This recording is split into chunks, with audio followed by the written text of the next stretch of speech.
Danes je ponedeljek, vstopili smo v 4. adventni teden, hkrati smo že sredi božične 8-dnevnice.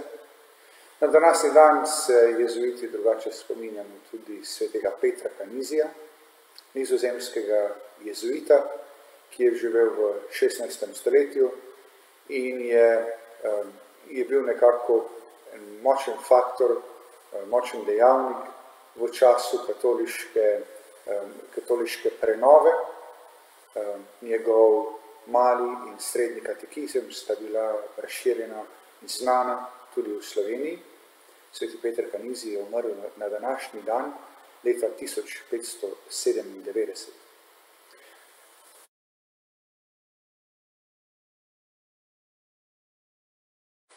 Vas povabim, tako kot vsak večer v času božične 8-dnevnice, da tudi danes prisluhnemo vabilu.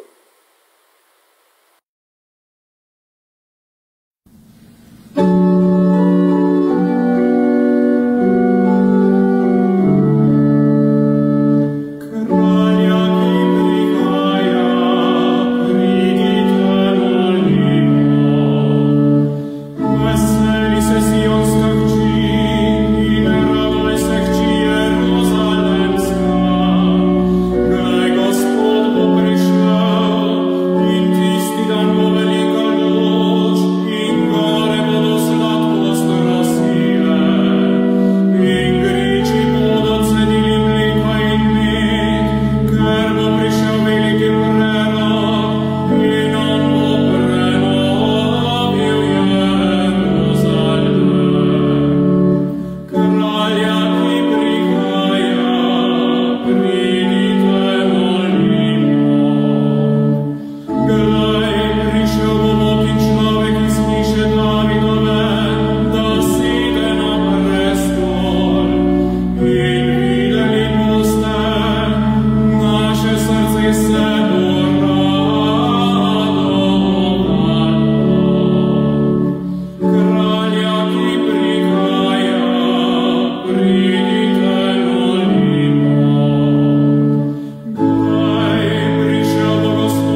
Molimo. Dobri Oče, usliši prošnje svojega ljudstva. Veselimo se človeškega rojstva tvojega Sina in ko bo prišel v slavi, naj se mu veseli pridružimo za vso večnost, kjer s teboj v občestvu Svetega Duha živi in kraljuje vekomaj. Amen. Prisluhnimo Božji besedi.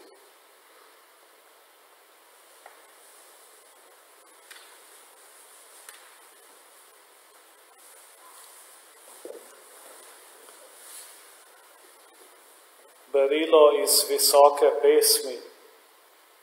Glas mojega ljubega, glej, glej prihaja, skače čez gore, poskakuje čez griče.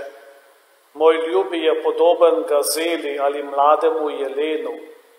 Glej ga, že stoji za našim zidom, gleda skozi okno, oprezuje skozi omrežje. Moj ljubi spregovori in mi pravi, vstani, prijateljica moja lepa in pridi. Zakaj, glej, zima je minila, deževje je nehalo, prešlo. Cvetlice so se prikazale v naši deželi, čas petja se je približal in glas grlice se sliši v naši krajini. Smokva poganja svoje sadove, cvetje vinske trte je zadišalo. Vstani, prijateljica moja lepa in pridi. Moja golobica v skalnih doplinah, v zaklonu pečine, pokaži mi svoje obličje, daj mi slišati svoj glas, kajti tvoj glas je sladek in tvoje obličje je ljubko. Božja beseda. Bogu hvala. Radujte se, pravični v Gospodu. Radujte se, pravični v Gospodu. Slavite Gospoda s citrami, igrajte mu na harfo s 10 strunami, pojte mu novo pesem, dobro mu pojte, da bo donelo. Radujte se, pravični v Gospodu. Gospodov sklep ostane na veke, njegove misli od roda do roda. Blagor narodu, čigar Bog je Gospod, ljudstvo, ki si ga je izvolil v dedno last. Radujte se, pravični v Gospodu. Naša duša čaka Gospoda, on je naš pomočnik in ščit. Njega se veseli naše srce, zaupamo v njegovo sveto ime. Radujte se, pravični v Gospodu. Aleluja, aleluja, aleluja. Kralj narodov in vogelni kamen cerkve, pridi in reši človeka, ki si ga iz prsti naredil. Aleluja, aleluja, aleluja.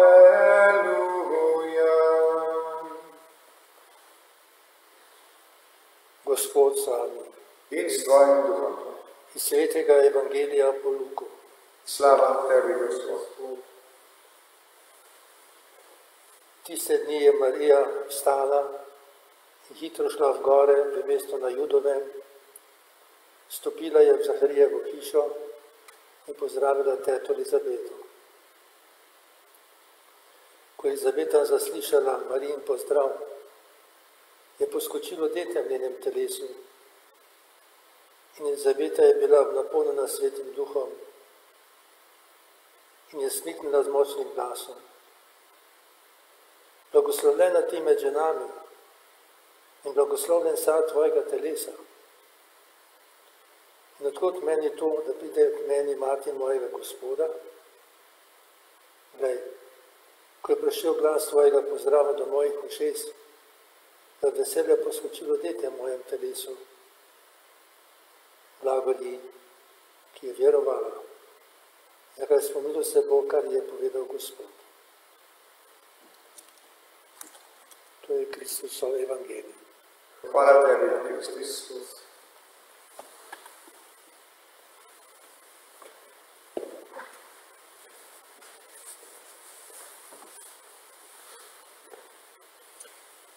Božja beseda je danes polna veselja. Evangelist Luka nam prinaša zgodbo o srečanju Marije in Elizabete in v tem zadnjem adventnem tednu smo mi povabljeni, da lahko v tem odlomku prepoznamo veselje, ki se zgodi v človekovem srcu, ko vanj vstopi Jezus. Kako se človekovo življenje lahko spremeni, ko se ga dotakne odrešenik. Poudarek je na veselju, ki ga najprej čuti Elizabeta ob srečanju z Marijo, svojo sorodnico.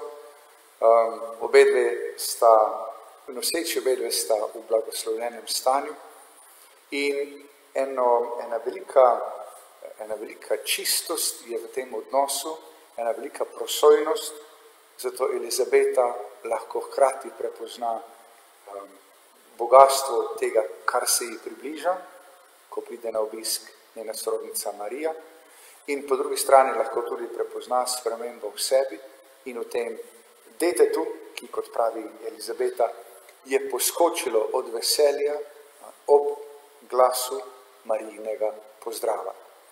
Na nek način se zdi v sozvočju ta odlomek z odlomkom, ki smo ga slišali v prvem berilu in ki je iz Visoke pesmi, kjer se zaročenec in zaročenka na nek način drug drugega vabita, drug drugemu izražata željo po bližini, drug drugemu izražata hrepenenje. Tako kot se zdi, da je prav, da z naše človeške strani obstaja hrepenenje po Bogu, po Božji bližini, potem, da bi bili z njim, da bi končno videli uresničitev te obljube, ki nekako se prenaša skozi stoletja. Tako je po drugi strani prav, da se zavedamo in da se spomnimo, da je z Božje strani še večje hrepenenje po naši bližini. Tako kot zaročenec, ki v tej visoki pesmi na nek način predstavlja Boga, zaročenec hrepeni po svoji zaročenki, ki predstavlja cerkev, je prav, da se tudi mi zavedamo in prepoznamo v tem dogodku Jezusovega rojstva v prvi vrsti Božjo željo, da bi bil z nami. Šele v drugi vrsti odgovor na naše hrepenenje po Bogu, Božji odgovor na naše hrepenenje. V prvi vrsti gre za to, da Bog sam želi biti z nami.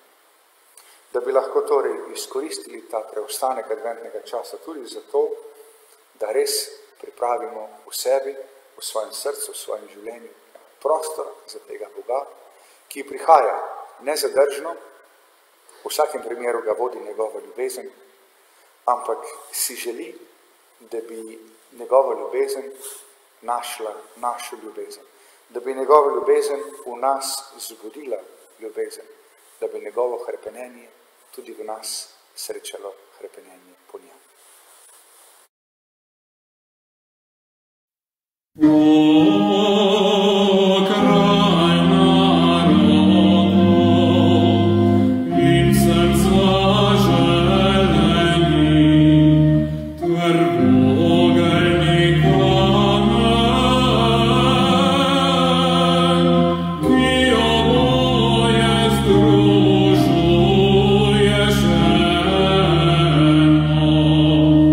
Pridi in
Vsemogočni Bog, sveto obhajilo, ki smo ga prejeli, naj nas vedno varuje.